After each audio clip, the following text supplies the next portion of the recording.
साथियों, देश में जब से भारतीय जनता पार्टी की सरकार आई है और नरेंद्र मोदी जी देश के प्रधानमंत्री बने हैं, लगातार एससी, एसटी, ओबीसी और माइनॉरिटीज के ऊपर हमले हो रहे हैं। इसके अलावा देश में संविधान और लोकतंत्र के साथ बड़े पैमाने पर खिलवाड़ किया जा रहा है। तमाम प्रकार की घटनाएं देश में घट रही हैं, जिससे लोगों के मौलिक अधिकारों का भी हनन किया जा रहा है। इसलिए तमाम मुद्दों को लेकर देश में जो तमाम प्रकार की घटनाएं घट रही हैं एससी, एसटी, ओबीसी, माइनॉरिटी के साथ में, एससी, एसटी, ओबीसी के हक अधिकार छीने जा रहे हैं, उनके हक अधिकारों पर अतिक्रमण किए जा रहे हैं, अन्याय अत्याचार बड़े पैमाने पर बढ़ रहे हैं। इन तमाम बातों को लेकर के 6 अक्टूबर को बहुजन क्रांति मोर्चा और भारत मुक्ति मोर्चा के माध्यम से नागपुर में आरएसएस हेडक्वार्टर के पास में विशाल महारैली का आयोजन किया जा रहा है। चूंकि राष्ट्रीय पिछड़ा वर्ग मोर्चा भी लंबे समय से पिछड़े वर्ग के हक अधिकारों के लिए संघर्ष कर रहा है, चाहे वो जाति आधारित जनगणना का मुद्दा हो या नीट में ओबीसी के रिजर्वेशन का मुद्दा हो या फिर संख्या के अनुपात में ओबीसी की भागीदारी सभी क्षेत्रों में हो, इस बात के लिए, या फिर अलग अलग जो मुद्दे हैं, चाहे ओबीसी के लिए रिजर्वेशन प्रमोशन का मुद्दा हो या फिर एट्रोसिटीज के खिलाफ एट्रोसिटीज एक्ट बनाने का मुद्दा हो, ऐसे तमाम मुद्दों को लेकर राष्ट्रीय पिछड़ा वर्ग मोर्चा लगातार पिछड़े वर्ग के लोगों को जागृत कर रहा है, संगठित कर रहा है और सड़कों पर संघर्ष करने का काम भी कर रहा है। नीट में ओबीसी के आरक्षण को लेकर जब हम लोगों ने आंदोलन किया तो उसकी वजह से केंद्र सरकार दबाव में आई और दबाव में आकर केंद्र सरकार को नीट में ओबीसी का आरक्षण लागू करना पड़ा और जाति आधारित जनगणना के लिए भी हम लोग लगातार संघर्ष कर रहे हैं। 25 मई को राष्ट्रीय पिछड़ा वर्ग मोर्चा के आह्वान पर भारत बंद हुआ था और 28 नवंबर को फिर से हम लोग जाति आधारित जनगणना को लेकर भारत बंद करने जा रहे हैं।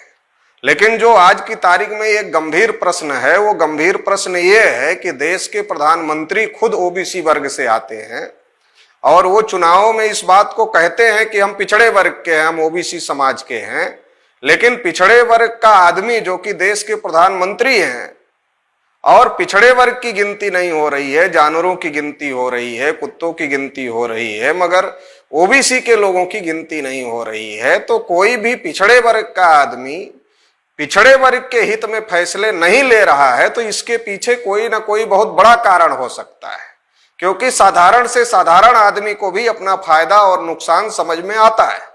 अगर नरेंद्र मोदी जी पिछड़े वर्ग के हैं तो अगर पिछड़े वर्ग की जनगणना होती है, पिछड़े वर्ग को संख्या के अनुपात में हिस्सेदारी मिलती है, पिछड़े वर्ग के लोगों के डेवलपमेंट के लिए पर्याप्त बजट मिलता है, तो इससे पिछड़े वर्ग के लोगों को फायदा होगा। तो स्वाभाविक रूप से कोई पिछड़े वर्ग का आदमी इस बात के लिए कभी भी विरोध नहीं करेगा कि पिछड़े वर्ग के लोगों को फायदा हो। लेकिन नरेंद्र मोदी जी खुद को पिछड़े वर्ग का प्रचारित कर रहे हैं और पिछड़े वर्ग के विरोध में उनके प्रधानमंत्री रहते सारे फैसले हो रहे हैं। जैसे सुप्रीम कोर्ट में सेंट्रल गवर्नमेंट ने हलफनामा लगाया कि हम ओबीसी की जनगणना नहीं करेंगे। 314 ओबीसी के बच्चों को क्रीमी लेयर के नाम पर जो यूपीएससी पास किए थे उनको निकाल दिया गया। इसके साथ ही साथ ओबीसी के बच्चों की स्कॉलरशिप बंद कर दी गई। बजट में ओबीसी के डेवलपमेंट के लिए कोई प्राविधान नहीं किया जा रहा है।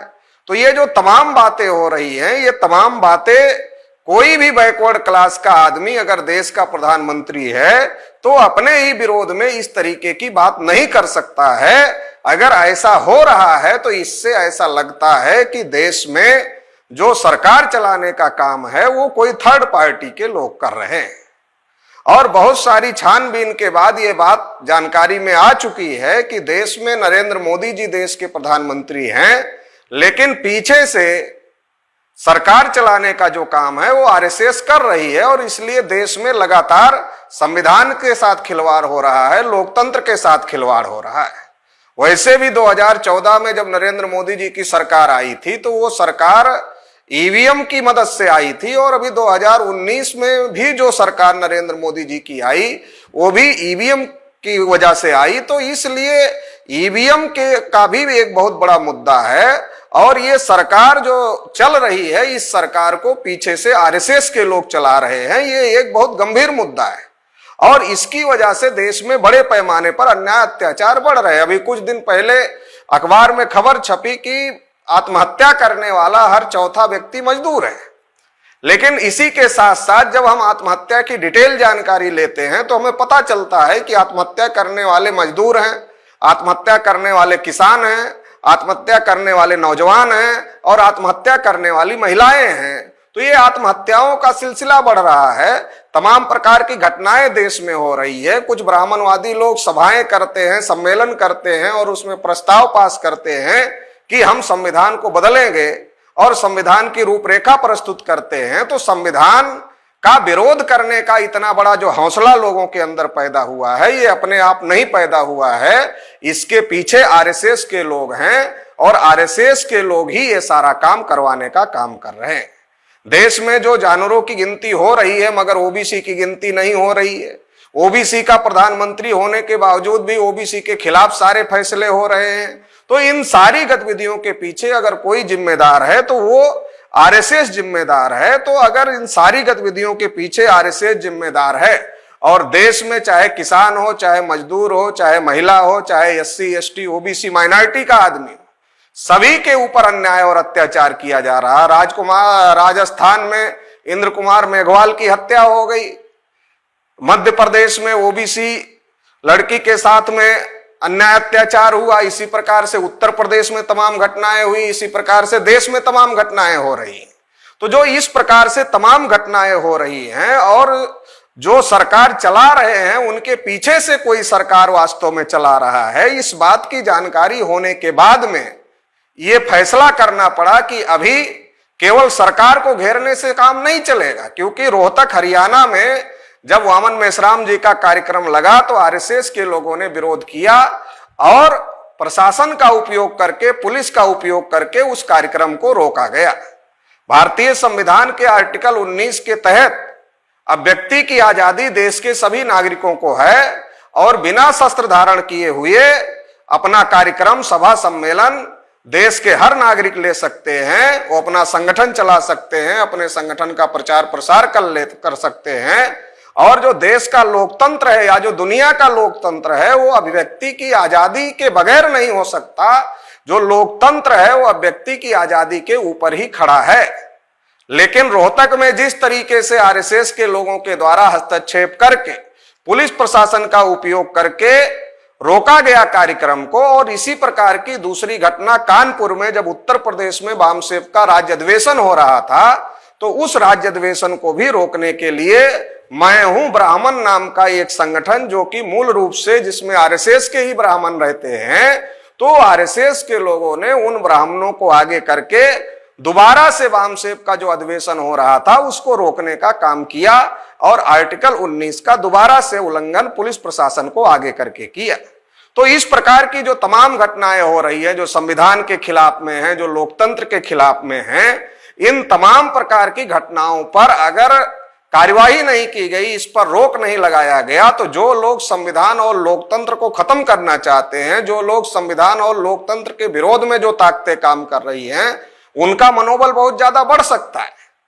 रोहतक में वामन मेश्राम जी का कार्यक्रम रोका गया, कानपुर में वामन मेश्राम जी का कार्यक्रम रोका गया, कल चौधरी विकास पटेल जी का भी कार्यक्रम रोका जा सकता है। परसों दूसरे लोग जो सरकार का विरोध करेंगे, जो केंद्र सरकार की, राज्य सरकारों की गलत नीतियों का विरोध करेंगे, उनका भी कार्यक्रम रोका जा सकता है। तो ये अभिव्यक्ति की आजादी पर हमला है, संविधान और लोकतंत्र पर हमला है, इसलिए इसको किसी भी स्थिति में बर्दाश्त नहीं किया जा सकता। और इसलिए वामन मेश्राम जी ने बहुजन क्रांति मोर्चा और भारत मुक्ति मोर्चा के माध्यम से 6 अक्टूबर 2022 को बेजनबाग ग्राउंड, कामठी रोड, कड़वी चौक के सामने इंदौरा, नागपुर में महारैली आयोजन किया है।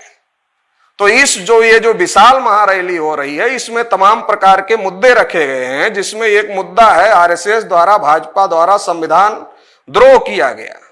तो रोहतक में कार्यक्रम रोक के संविधान द्रोह किया गया, दोबारा उत्तर प्रदेश में कानपुर में भाजपा द्वारा कार्यक्रम रोक करके संविधान द्रोह किया गया। संविधान में जो आर्टिकल 19 है, जो कि मौलिक अधिकार है, जिसको रोकने का अधिकार सुप्रीम कोर्ट को भी नहीं है संविधान के अनुसार, उसको पुलिस प्रशासन का उपयोग करके रोका गया।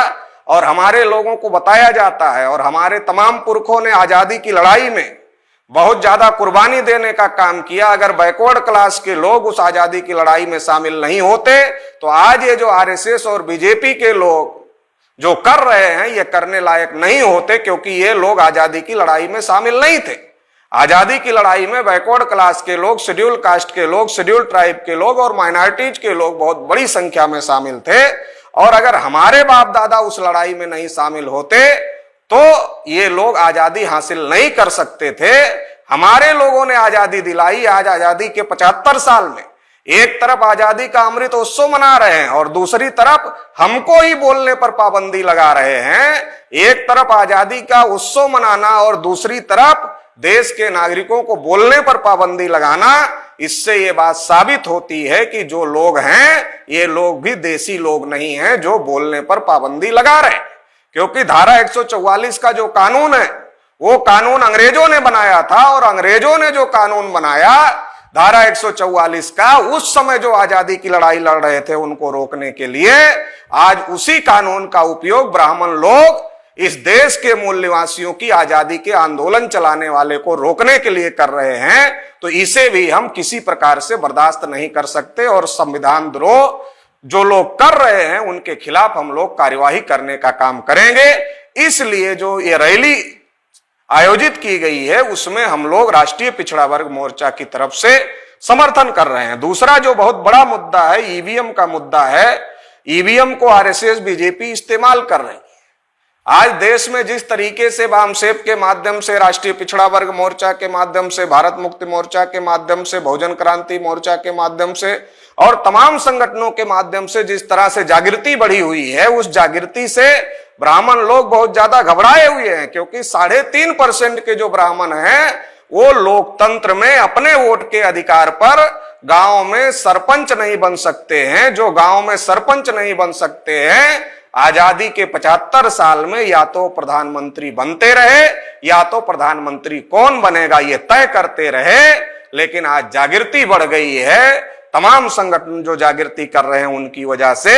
तो इसलिए अब वो ईमानदारी से चुनाव लड़ करके ग्राम पंचायत में सदस्य बनने की स्थिति में और डिस्ट्रिक्ट बोर्ड में सदस्य बनने की स्थिति में नहीं रह गए हैं। प्रधानमंत्री और मुख्यमंत्री तय करने की स्थिति में बिल्कुल भी नहीं रह गए हैं। इसलिए वो लोग ईवीएम का इस्तेमाल कर रहे हैं, और ईवीएम का इस्तेमाल करके, ईवीएम में घोटाला करके वो लोग सरकार बनाने का काम कर रहे हैं। जबकि 8 अक्टूबर 2013 को सुप्रीम कोर्ट ने कहा कि ईवीएम से फ्री, फेयर और ट्रांसपेरेंट चुनाव नहीं हो सकता, इसलिए पेपर ट्रेल मशीन लगाया। पेपर ट्रेल मशीन भी ये लोग ईवीएम के साथ लगा नहीं रहे थे। वामन मेश्राम साहब ने 24 अप्रैल 2017 को केस जीता सुप्रीम कोर्ट से, जिसकी वजह से इन लोगों को पेपर ट्रेल मशीन लगाना पड़ा। लेकिन क्या पेपर ट्रेल मशीन केवल देखने के लिए लगाई गई है? पेपर ट्रेल मशीन केवल देखने के लिए नहीं लगाई गई है, बल्कि चोरी पकड़ने के लिए लगाई गई है। ईवीएम की चोरी पेपर ट्रेल कब पकड़ सकती है?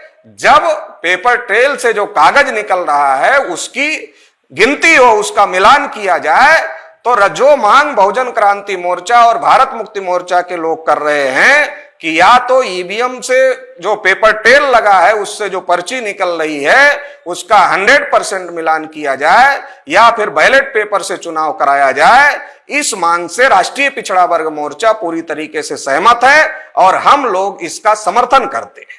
इसके अलावा ओबीसी की जाति आधारित जनगणना ना करने के विरोध में भी ये महारैली आयोजित हो रही है। जैसा कि हमने पहले ही बताया आप लोगों को कि देश में प्रधानमंत्री ओबीसी वर्ग से हैं, इसके बावजूद भी देश में ओबीसी की गिनती नहीं हो रही है। इसका मतलब वो किसी के दबाव में है, वो किसी और का दबाव नहीं है, वो आरएसएस का दबाव है। इसलिए आरएसएस का हेडक्वार्टर जहां नागपुर में है वहीं हम लोग ये रैली करने का काम कर रहे हैं, ताकि आरएसएस के लोगों को पता चले कि देश में अब जो वो गलत कर रहे हैं उसे बर्दाश्त नहीं किया जाएगा और उसके खिलाफ लोग लामबंद हो रहे हैं।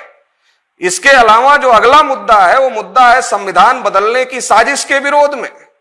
लगातार संविधान बदलने की साजिश हो रही है, लगातार हिंदू राष्ट्र बनाने की बात हो रही है। हिंदू राष्ट्र नहीं है। हिंदू राष्ट्र ब्राह्मण राष्ट्र है, क्योंकि हिंदू रामायण महाभारत गीता वेद पुराण कहीं नहीं लिखा है, बल्कि ब्राह्मण जिसको सनातन धर्म हिंदू धर्म कहते हैं उसमें ब्राह्मण क्षत्रिय वैश्य और शूद्र बनाया है, जिसमें ब्राह्मण सबसे ऊपर है और ब्राह्मणों से कम अधिकार क्षत्रियों को है, क्षत्रियों से कम अधिकार वैश्यों को है, और शूद्र जो ओबीसी है उसके पास कोई अधिकार नहीं है, और जो अछूत है उसको व्यवस्था से ही बाहर रखा हुआ है। तो इस प्रकार से देश की जो 90% आबादी है, अगर ब्राह्मणों की व्यवस्था दोबारा से आती है, जिसे वो संविधान बदलने की बात कर रहे हैं, अगर वो आती है तो उससे देश पर की 90% आबादी अधिकार वंचित हो जाएगी। इसलिए इस बात को किसी भी स्थिति में बर्दाश्त नहीं किया जा सकता।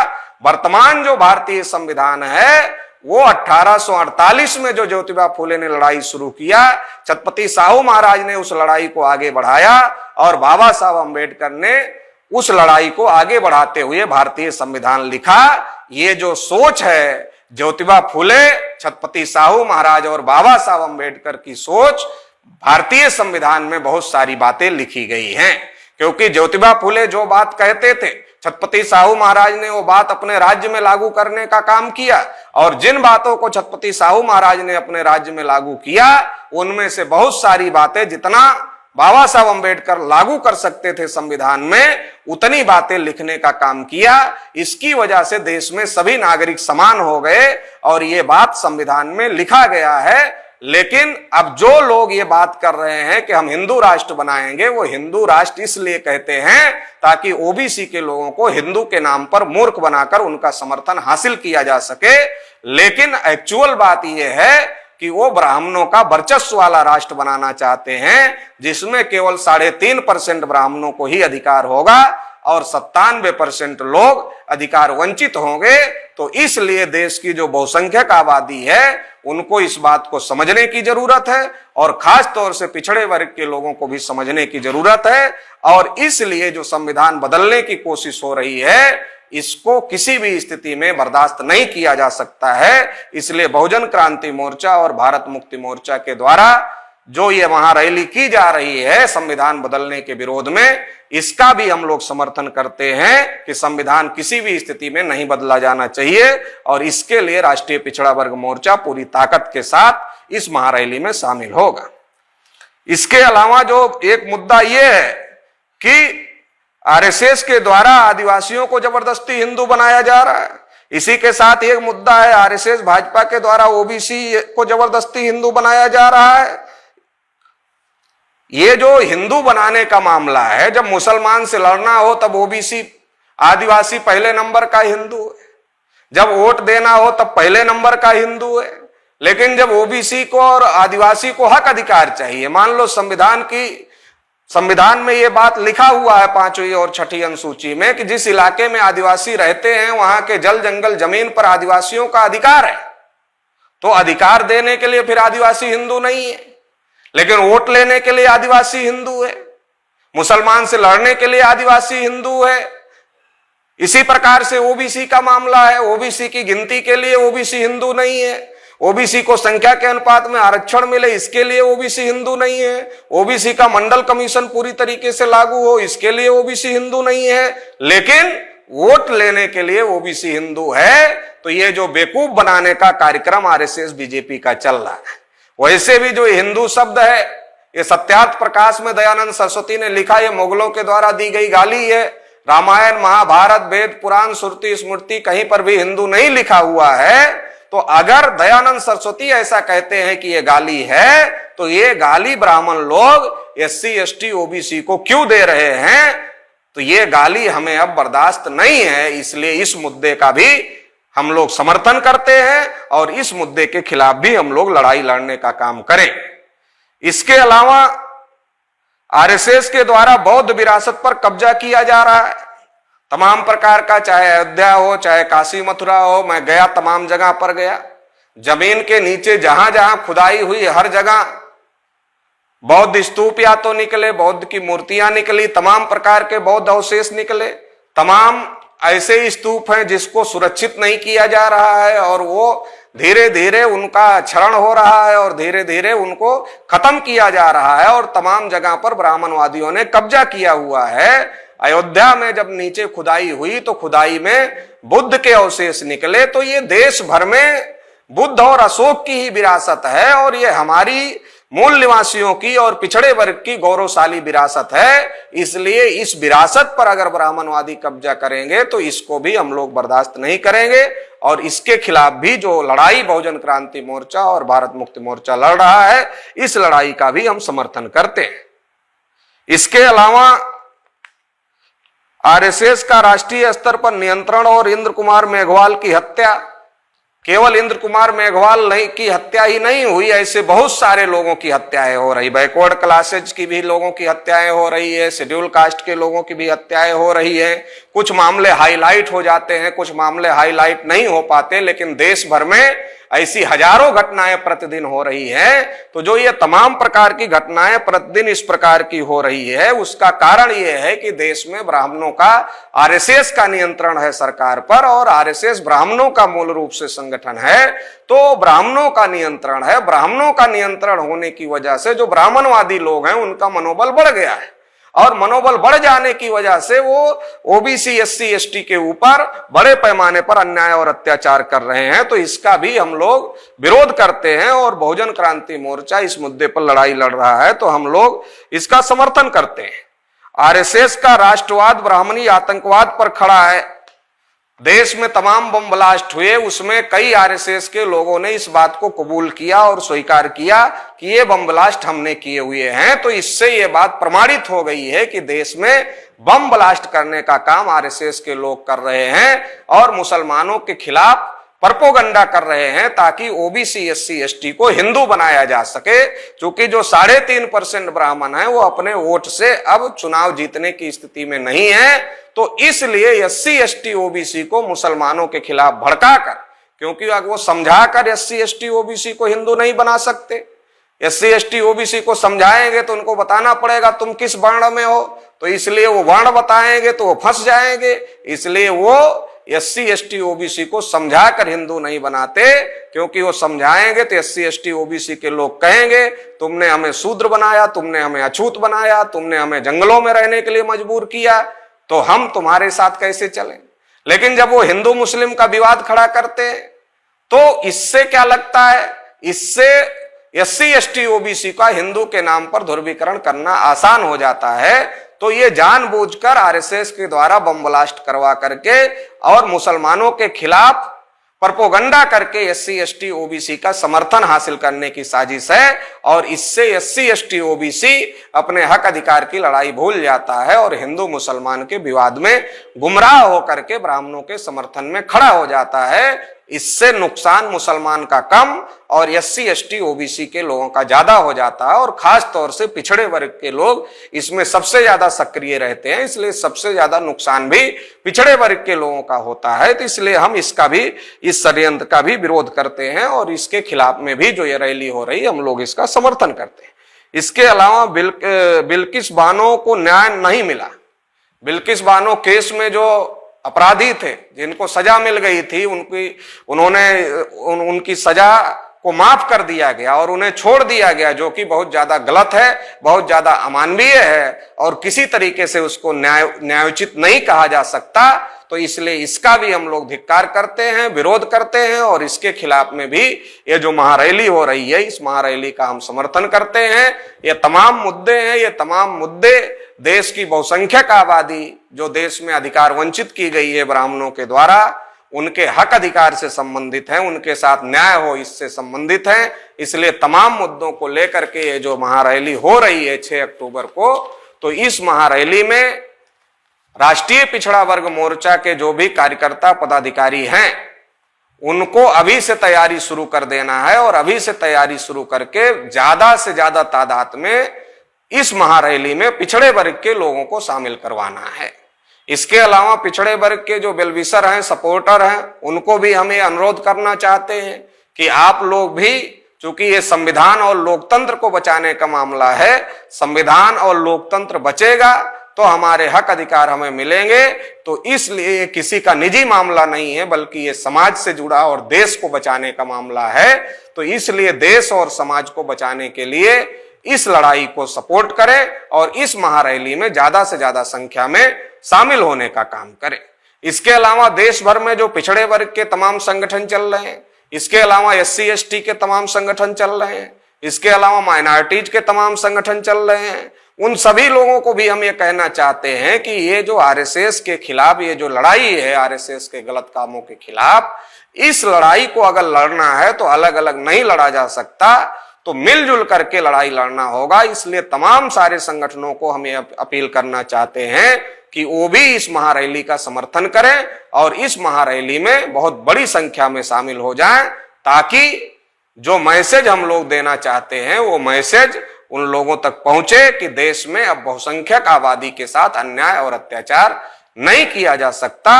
तो इस लड़ाई में आप सभी लोग अभी से शामिल हो जाएं और ज्यादा से ज्यादा इसकी बहुत बड़े पैमाने पर तैयारी करें और बहुत बड़ी संख्या में लोगों को शामिल कराने का काम करें।